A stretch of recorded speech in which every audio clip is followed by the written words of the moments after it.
Yo, what's up guys? Welcome sa another episode na naman ng ating vlog. So, for today's video guys, pag-uusapan natin itong, kasi may mga tropa din na nagtatanong minsan kung ano yung pipe na gamit natin. So, ito po siya, Akrapovic Pro 1. So, sa Shopee ko lang siya nabili. Yan. So, sound check. Yan, malaki yan guys Siguro gabraso yung laki niyan. Yan, ganyan lang ang tunog niya. And may silencer na din siya guys. Yan, may dalawang silencer, dual exit siya. Tapos may silencer na din, dalawa. So para matanggal yung silencer guys, tatanggalin nyo pa to. Then unscrew nyo to, tanggalin nyo to. Tapos ayan, may screw yan dito, tatanggalin nyo siya. So bulaho na siya. So ito yung tunog niya pagka may silencer. Yan. Ganyan lang yung tunog niya guys pagka may silencer. So yan, labas muna tayo dito guys para pag-usapan natin. Vlog ko na rin tong aking So ito yung tunog niya guys. Yo. So akit na muna tayo.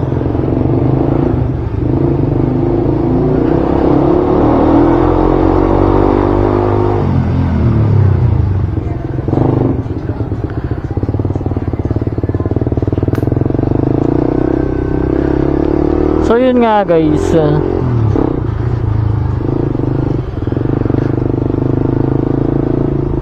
so yun nga guys, ito nga ay Akrapovic o Akrapovic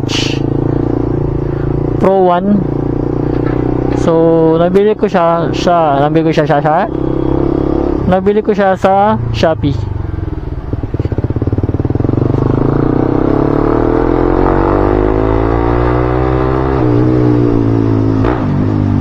Yan, tunog niyan boss. Sa halagang 5,600.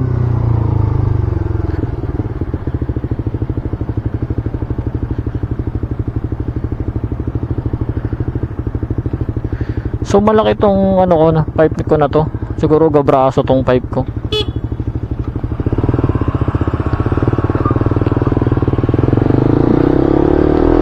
Pakita ko na lang sa inyo guys sa picture kung gaano kalaki. Yan, flash ko na lang yan sa screen guys. So ganyan siya kalaki.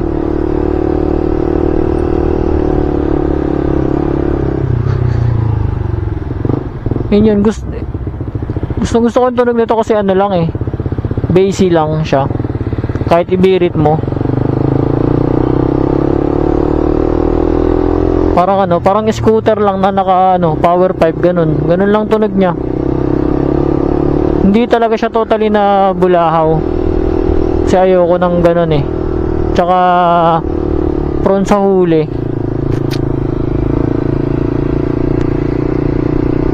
So ito guys, di ko pa pala siya napapara-renew gamit itong pipe ko. So baka Thursday ngayon, so bukas Friday. So baka Friday ko pa siya ipapa-renew. PMBIC ko din, malalaman ko kung ano yung reading ng nito, decibel.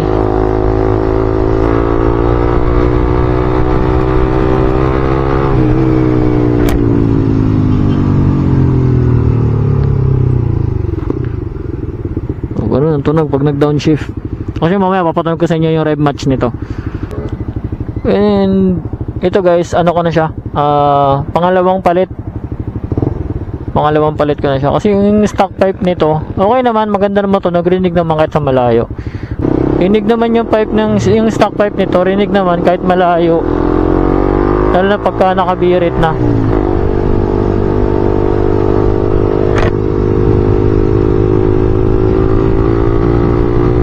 So yung una kong pipe na gamit,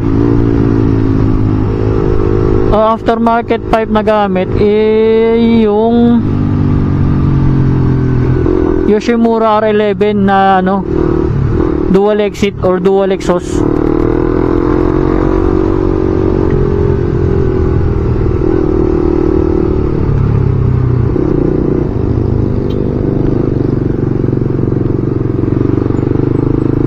So yun, yung pipe nito pinagawa ko sa yung elbow, yung tubo pinagawa ko sa 01 Moto.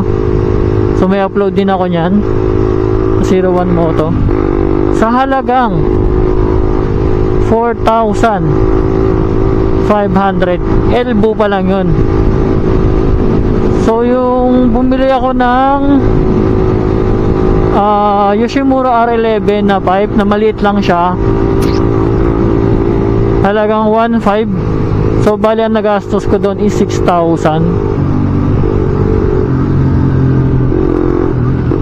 So yung tunog ng ano nito guys, downshift na rev match. Yun sa halagang 4,500 yung elbow, gawang ano 01 Paranaque, gawang 01 Paranaque yung elbow nito guys. So talagang quality. Kita ko rin ng pagka kinakalas ko siya, tinitignan ko buong ano niya, wala namang ano, walang singaw. Talagang solid yung pagkaka ano, welding guys ng tubo. Tapos sukat na sukat yung ano nito. Yun nga yung sa R11 na Yoshimura. Talagang ano nila, pinipino. Hindi yung madalian na gawa. Talagang alam mo na, quality. Yun. So hindi ko nagustuhan yung tunog nun, yung Yoshimura R11. Kasi bulahaw talaga siya guys, lalo pag walang silencer. Tapos pag isa lang yung silencer, medyo okay, pero masakit pa rin sa tenga, lalo pag nakabirit. Tunog ano, tunog tricycle.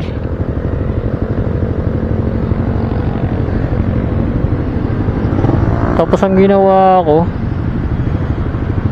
bumili ulit ako na isa pang silencer. So kabilaan niya yung ano niya, silencer niya, baliktaran sa loob ng tubo, sa pagitan ng pipe tsaka elbow tsaka ano canister.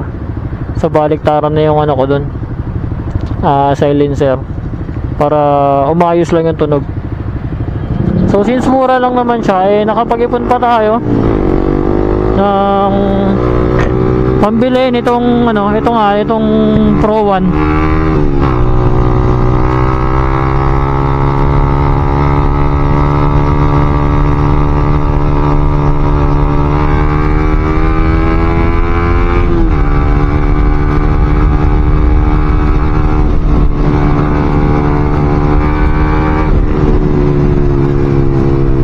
Itong Pro 1, no, nakabili pa tayo ng Pro 1, nakaipon-ipon. Ito tunog oh, guys, downshift. Diba? Sarap. Tong tong.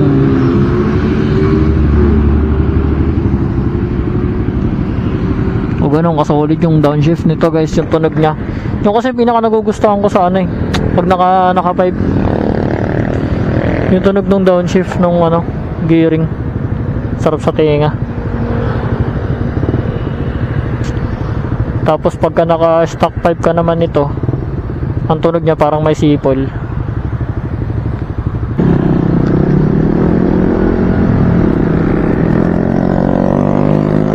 Yan, parang ganun na ganun yung tunog nito guys.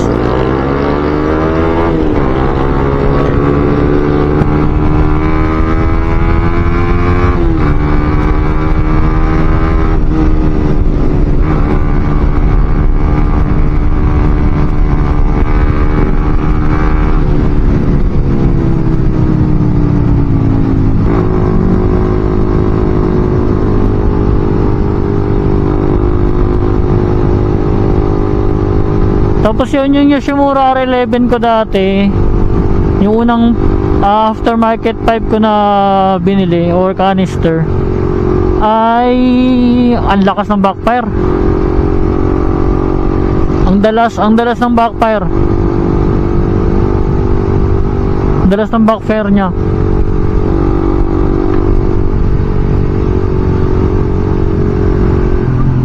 Parang bibirit ng 4 high RPM, tapos pagkabitaw mo, yun, backfire ng ano, sunod-sunod.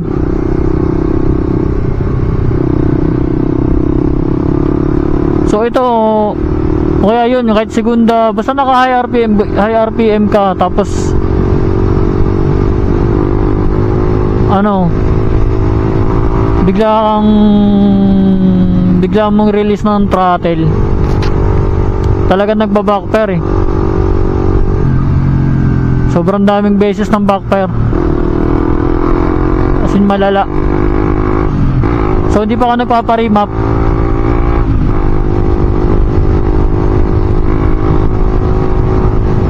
tapos ito naman, ang kaibahan nitong Pro 1, Akrapovic Pro 1, so malaki siya, tapos dual exit din, syempre. Kasi yung stock pipe nito ng ano, GSX-S, eh dual ano rin, dual exit or dual exhaust.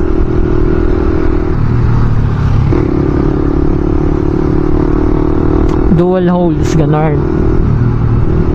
So ito yun, ano lang siya, bihira lang yung backfire nya, as in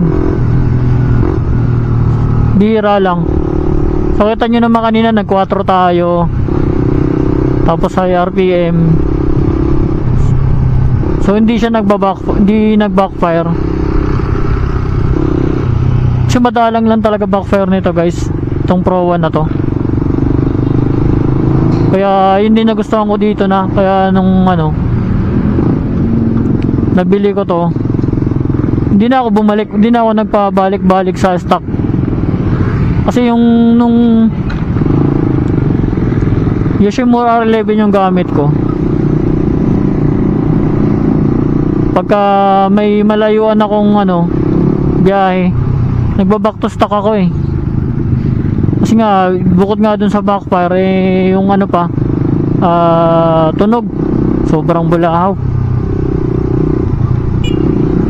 So mainit sa ano, huli.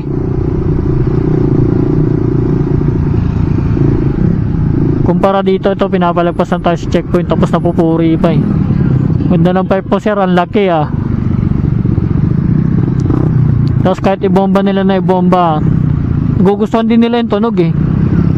Pagka minsan mga pulis na ng ano sa akin, nangaharang sa checkpoint, yan, pagka napansin nila yung pipe, ang laki daw. Tapos ang ganda ng kulay kasi yan siya, titanium, matte titanium yung finish niya. Actually dapat black to, eh since yung ano binilhan ko online, wala na daw silang black. So ayun, nag-go tayo for ano, matte titanium.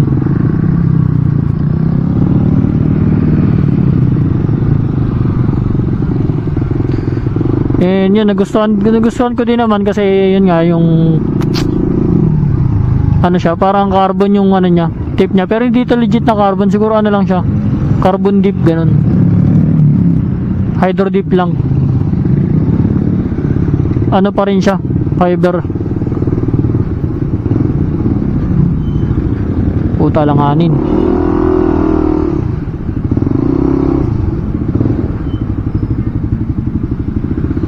Fiber pa rin siya.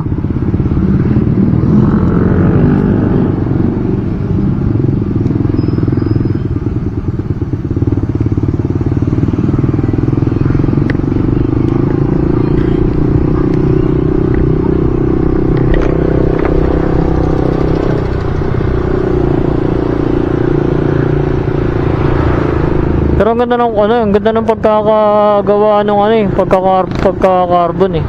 Parang legit na carbon siya eh.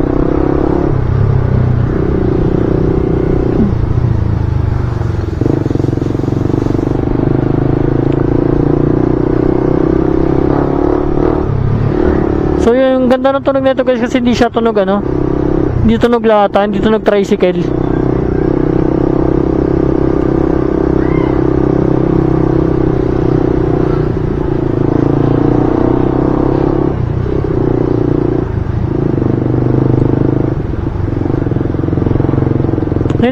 Hindi ko nagustuhan yung ano, yung gawa nung ano, yung 01 eh. Doon tayo nagpagawa ng ano, ng elbow.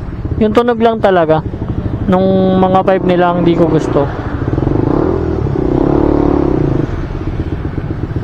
Ito kahit ibirit mo to, hindi siya magtutunog tricycle, hindi tunog wasak, hindi tunog ano, lata, ganun. Maganda yung pagka-base niya, lalo na pagka may silencer. Kasi pag walang silencer, yun na, wasak, tunog lata. So since may silencer siya, malilesen yung ano, noise, yung pagkatunog ng wasak na tunog. Tsaka ano, rinig mo yung ano nito guys, yung lutong.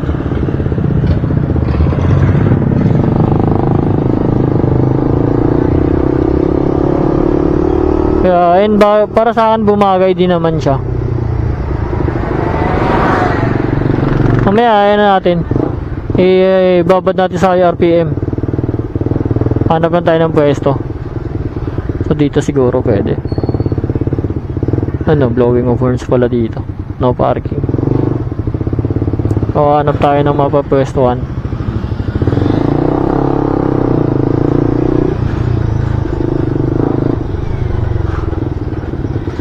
Siguro dito sa ano, sa camera or sa mic ng camera, hindi mo siya ganun ma-appreciate yung tunog, pero pagka personal, ganda ng tunog guys.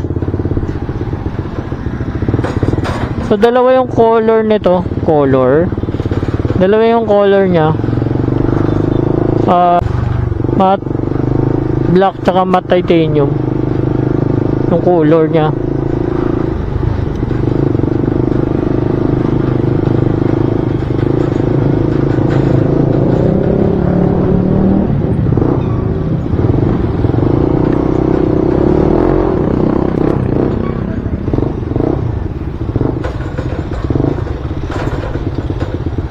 Saka dito walang kahit kapitbahay namin wala ang reklamo.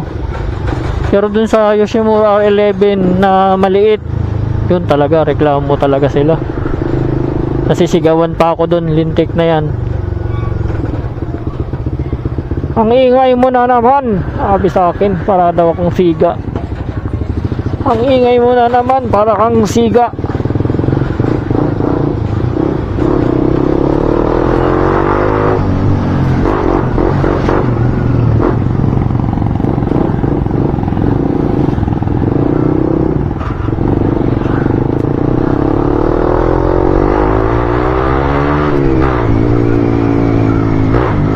Ganda ng tunog yun.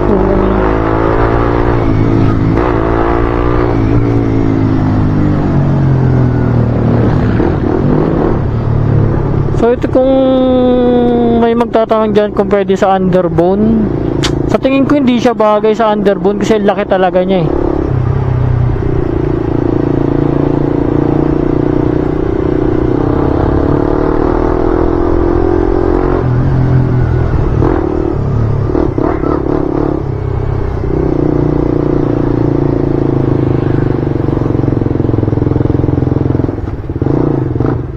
Siguro sa bahay na lang. Hindi man sila magalit dun eh.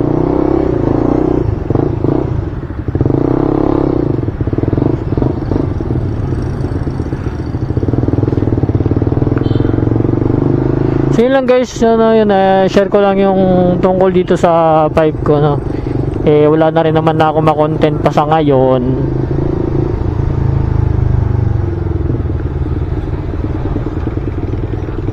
Dahil hindi pa tayo makahiram ng ano, yung bago ng Gixxer na 155 SF. Pagka, nga pala guys, bago mali mo, sige, next time na lang. Hindi pa tayo makahiram.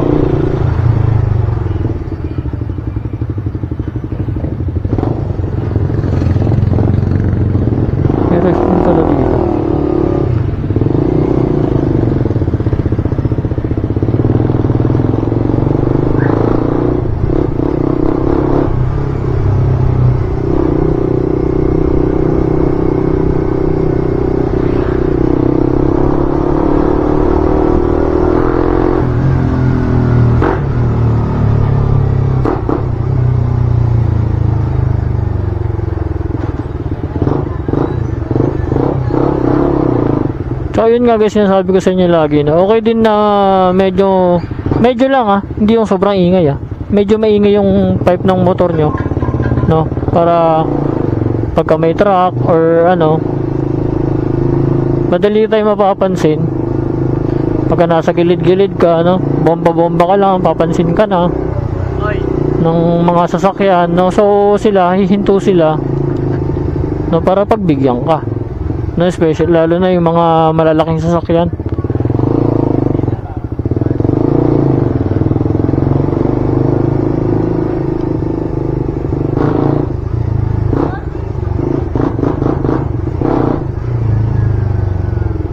So na guys, kaparnig ko sa inyo si Badjulaong.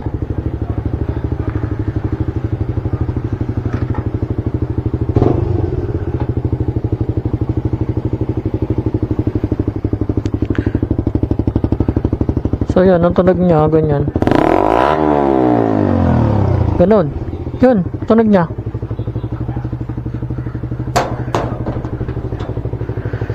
Yun na guys, maraming salamat sa panonood. At kung bago ka pa lang sa channel ko, huwag mo kalimutan mag-like, share, comment, and subscribe and hit the notification bell para lagi kang updated sa mga bago nating video.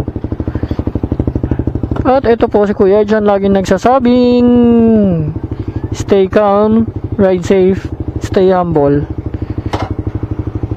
Peace out.